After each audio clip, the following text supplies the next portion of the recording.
The South Australian Premier, weatherill, has renewed his warning that Labor-led state governments could go it alone on energy policy if the Turnbull government can't resolve its internal battle over the clean energy target.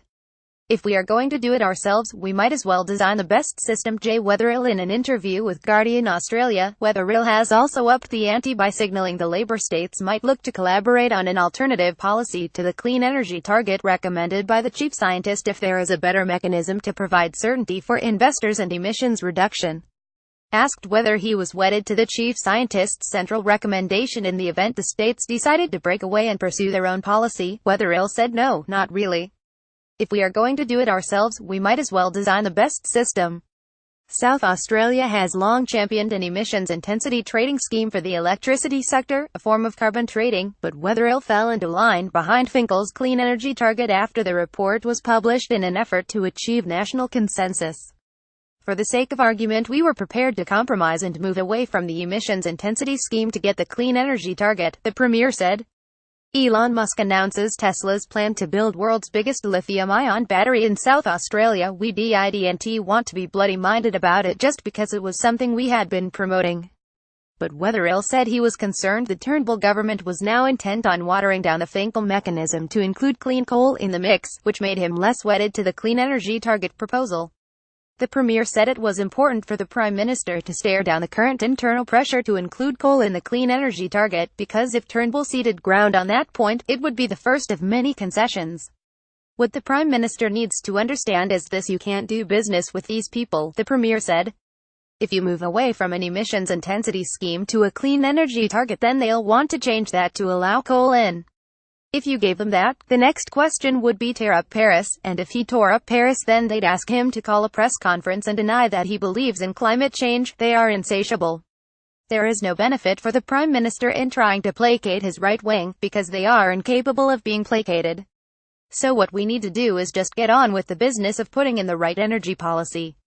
Weatherill's comments, in an interview with Guardian Australia's Politics Live podcast, follow a decision by the Labor states and the Australian Capital Territory in July to ask the Australian Energy Markets Commission to conduct work on how they could go it alone in the event the Turnbull government dumped the clean energy target, or pursued a suboptimal policy. The coalition has greenlit 49 of the 50 recommendations from the Finkel review, but not the clean energy target because of internal divisions. The fight over energy policy is expected to return to the Federal Coalition Party room in September, once the government gets advice it has sought from the Australian energy market operator about how to ensure the dispatchable power requirements of the electricity grid can be met when aging coal-fired power stations leave the system.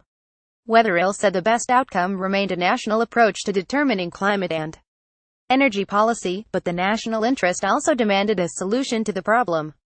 The Premier, who has been in the top job in the state since October 2011, is also facing a state election next March, with network reliability and high power prices a significant local issue. Labor has been office in SA since 2002. Weatherill said the Turnbull government's decision to have a public spat with South Australia over its high proportion of wind energy had transformed the looming state political contest into a referendum on renewables. On any view of it, this next state election is going to be seen as a referendum on renewable energy, because the Prime Minister has conditioned the South Australian experience as being idiocy and ideology and a dangerous experiment, the Premier said. If we were to fail in the election, it would be seen as a referendum and a cross against renewable energy.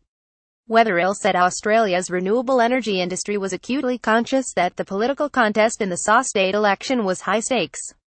I think a lot of people in the renewable energy sector, and people more generally who want to promote policies tackling climate change, understand that. We think that will be an important fulcrum in the state election.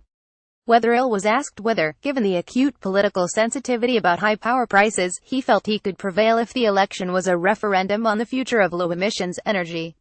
Yes, absolutely, because people believe renewable energy is the future. They also believe, in the long term, renewables put downward pressure on prices, and I think they've seen the early evidence of that.